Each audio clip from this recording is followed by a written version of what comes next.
Philippe Weiss, qui pour sa part a une formation de management QSE, d'auditeur et de management, et après avoir occupé les fonctions de responsable laboratoire de la société Fort-Creux à Commentry, vous êtes depuis 2010 responsable qualité, sécurité, environnement. Vous allez avoir sans doute un complément par rapport à ce que M. Ducret vient de dire. Peut-être deux mots d'abord sur Fort-Creux, hein, là aussi pour présenter un petit peu l'entreprise. Et puis... Alors oui, je voudrais rebondir. Oui, effectivement, je partage totalement sur l'optimisation des périodicités, je vais en reparler. Pour mon entreprise, je travaille dans le secteur du médical, des dispositifs médicaux. On fabrique des matériaux métalliques, des alliages titane, des inox, qui sont destinés à être implantés dans le corps humain.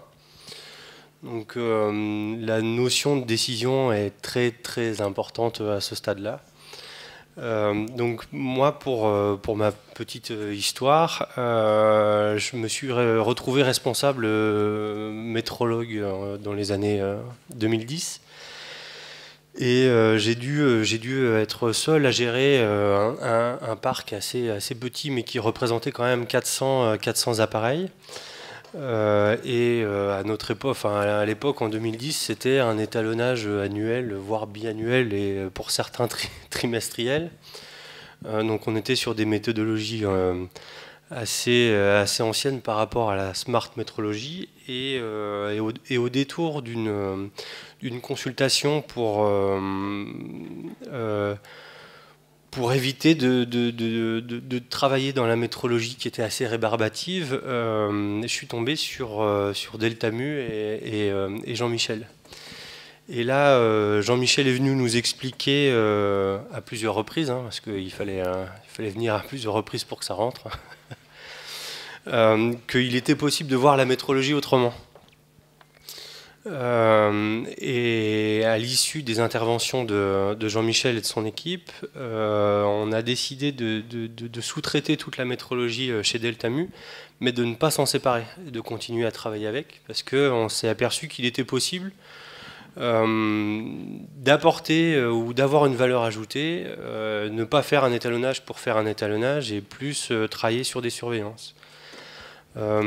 Et ça a un impact direct sur notre activité, sur le fait que quand on fait un étalonnage, on vient regarder l'état d'un appareil à un instant T, et s'il a dérivé, il a dérivé. Et généralement, c'est trop tard. Une fois que ça a dérivé, nous, dans notre secteur d'activité, mais aussi dans le secteur d'activité, l'automobile ou sur les disques de frein, c'est exactement la même chose. Vous devez de rappeler les produits qui ont été potentiellement contrôlés avec un appareil défectueux ou qui a présenté une dérive. Imaginez ce qu'il faut en face quand il faut aller récupérer une prothèse de hanche. Voilà, je ne vous fais pas de dessin. Donc vous pourrez aisément comprendre l'économie des coûts associés par rapport à la mise en place des surveillances au détriment des étalonnages purs et durs de manière annuelle ou sans avoir déterminé des périodicités optimales par rapport à l'utilisation de nos appareils. Et qu'est-ce qu'il y avait justement dans cette explication de Jean-Michel, outre le fait qu'il est brillant, tout le monde le sait, mais qu'est-ce qu'il y avait de différent qui a influé sur votre hiérarchie et sur vous-même et qui a fait que il y a eu ce déclic? Jean-Michel a réussi à nous faire comprendre, à faire évoluer, on peut dire, la culture de notre entreprise sur le fait qu'on était déjà premièrement capable de pouvoir pas seulement contrôler pour avoir des données, mais pouvoir exploiter les données. Et puis essayer de faire en sorte d'avoir des données régulières pour justement surveiller et voir si la dérive allait arriver. Et ça va de pair avec la maîtrise, la validation des process. Donc on optimise nos appareils de mesure par rapport à nos applications. Donc je rejoins ce que vous disiez là tout à l'heure. Ça va au niveau des achats de l'appareil. On fait l'appareil qui convient par rapport à l'application qu'on en a. Et puis ça va de pair avec la maîtrise et la surveillance du process qu'on souhaite en faire sur les MSP ou d'autres choses comme ça, pour s'assurer qu'on est sur un produit derrière conforme aux exigences normatives Alors vous êtes dans un milieu médical qui est très contraint, on l'a évoqué à plusieurs reprises, et la notion du patient, c'est quelque chose qui a servi d'illustration plusieurs fois aujourd'hui. Les réactions de vos auditeurs justement face au système de gestion des instruments que vous utilisez, qui est peut-être surprenant pour eux. Chez nous, un auditeur, c'est un docteur en pharmacie. Et pour le compte de nos clients, sont des fois aussi des chirurgiens qui, pour les auditeurs qui ont des idées bien arrêtées sur la métrologie et dans la pharmacie, on connaît bien les bonnes pratiques de fabrication et on est souvent sur des méthodologies assez ancestrales. Tout ce qui fonctionne, ça fait 30 ans que ça marche, on ne voit pas pourquoi on ferait autrement. Donc ils ont quand même des idées assez arrêtées sur la métrologie et ne peuvent pas concevoir qu'un pied-à-colis ne soit pas étalonné une fois par an. Donc essayer de leur faire comprendre qu'on peut voir ça autrement, ça a été une gymnastique assez délicate dans les débuts. Donc là, merci encore à l'équipe de Deltamu qui ont su être en soutien quand il a fallu répondre et se battre un petit peu avec les auditeurs.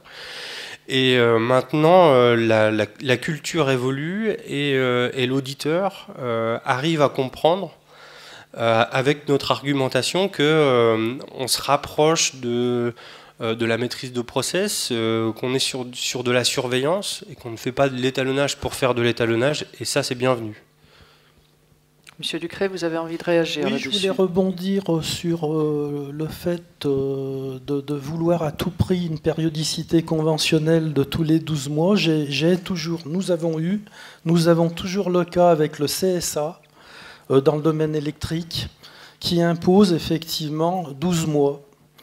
Et malgré l'argumentation, etc., pour l'instant, je ne suis jamais parvenu à...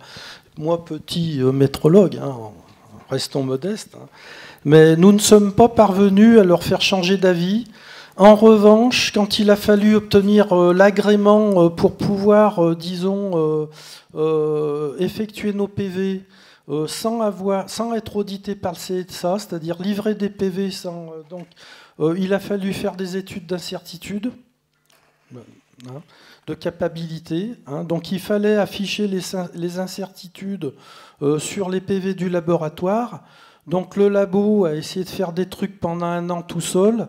Et puis ça n'a pas marché parce que l'auditeur il a dit là non, ça suffit pas, là ce que vous me faites, là c'est pas du tout conforme. Donc ils m'ont appelé et avec mon collègue Didier, toujours le même d'ailleurs, on s'y est mis, ça a duré 1 semaine et on a présenté la copie aux auditeurs, ça a très bien fonctionné, les résultats étaient pertinents par rapport au calcul et donc il était enchanté, l'auditeur sait ça, mais c'est tout ce qui nous a permis. On a eu l'agrément, mais on n'a jamais eu des périodicités optimisées. Ça ne nous empêche pas de faire des surveillances. C'est-à-dire que l'on effectue quand même des surveillances intermédiaires avec des moteurs référents, voyez, du processus complet, ou avec des étalons maison sur les diélectrimètres, par exemple, pour les essais de sécurité. Philippe Weiss, vous me disiez que votre présence aujourd'hui, elle n'est pas anodine aux uns et aux autres, et je vous laisserai également revenir là-dessus, et M. Ducret, M. Boutier. Vous me disiez que votre présence, elle est aussi le témoignage de l'importance que le secteur industriel porte aujourd'hui à ce sujet, et comment est-ce qu'ils ont réagi à votre venue aujourd'hui? Et puis surtout, de votre côté, quel est le message que vous avez envie de ramener demain quand vous allez, ou lundi, quand vous rentrerez dans l'entreprise, après avoir écouté et finir d'écouter aussi sur la deuxième table ronde ce qui a été évoqué sur cette journée? En ce qui nous concerne, sur notre secteur d'activité, on est étroitement lié avec les évolutions technologiques. Jean-Michel parlait tout à l'heure de la technologie additive, qui est probablement une des plus grosses révolutions du siècle, On est directement concerné et on est également directement concerné par une meilleure précision, une réduction des tolérances. Donc à ce titre-là, ce sont déjà des choses qui sont déjà effectives chez nos clients. Il faut qu'on soit suffisamment réactif pour pouvoir l'être également, pour pouvoir suivre le secteur d'activité, suivre les exigences des clients. Et pour ça, les méthodologies des années passées ne suffisent pas. Il faut évoluer avec son temps, avec ses technologies, la big data, l'exploitation des données, etc. Donc un étalonnage pour un étalonnage, aujourd'hui, c'est révolu. C'est révolu. Une réaction, peut-être, M. Boudiel ou M. Ducret là-dessus? Bon, il y a pas mal de notions, moi, parce qu'on apprend tous les jours, hein, bien sûr, hein, toute sa vie et plus. C'est la notion que je retiendrai, là, celle que je retiendrai pour reprendre demain dans mon entreprise, c'est les CP-CPK, hein, en termes de MSP. Donc, c'est tombé dans mon oreille tout à l'heure, à savoir, il y aura d'autres approches qui sont en cours par rapport à la maîtrise statistique des processus, et ça m'intéresse. Ça m'intéresse. Et, enfin, ça nous intéresse. Parce que, bon, aujourd'hui, ce qui est demandé, c'est pour ça que la MSP fonctionne bien, c'est que on utilise les technologies modernes de l'informatique. Hein, parce que, bon, pourquoi? Parce que, bon, le papier, remplir des autocontrôles à longueur de journée, c'est quand même pas la vocation des opérateurs, non plus. Hein. Donc, il faut avoir beaucoup de données, mais il faut les exploiter aussi, il faut des gens derrière pour exploiter. Donc il faut des logiciels, il faut pouvoir réagir en temps réel, mais avec les bonnes analyses aussi. Et donc là, moi je suis intéressé par toute évolution qui nous permettrait de faire moins d'autocontrôle, hein, moins d'échantillonnage, et qui serait très réactif. C'est pour ça que moi, dans notre métier, traditionnellement, on travaille à la pièce, hein, à l'usinage. Je pense à l'usinage, là, parce qu'il y a différents secteurs, bien sûr, dans l'entreprise, mais l'usinage, c'est là où on a le MSP, les gens travaillent à la pièce. Or, on sait qu'une pièce, statistiquement, ça ne veut rien dire. Donc, l'astuce pour pouvoir mettre le SPC dans les mœurs, ça a été de travailler en étendue et moyenne glissante. Donc c'est déjà mieux, parce qu'on prend les deux précédents, on en ajoute un et on avance comme ça. Et il s'est trouvé que ça, ma foi, que ça marche pas mal, parce que quand on prélève dans les lots, hein, ensuite, on voit que c'est pertinent parce qu'on ne trouve pas de non conforme. Si on le fait bien, ça veut dire si on respecte bien les fréquences, etc., quoi, tout le processus. Mais bon, on est toujours friand d'un système à vendre à nos directions qui soit encore plus performant que ça. Voilà. Alors, ce qu'il faut quand même savoir, c'est que la MSP, bon, là, moi, ce que je dis, on a des chantiers qui fonctionnent bien, puis d'autres moins bien. Pourquoi? Parce que quand il y a coupure de réseau et on a des données sur le réseau à aller chercher, à aller écrire, forcément, il y a un malaise là, à ce moment-là. Donc, il faut une informatique, c'est ce que je prône aujourd'hui, mais là, je deviens bavard, là. Hein. Bon, c'est une informatique industrielle qui soit très fiable.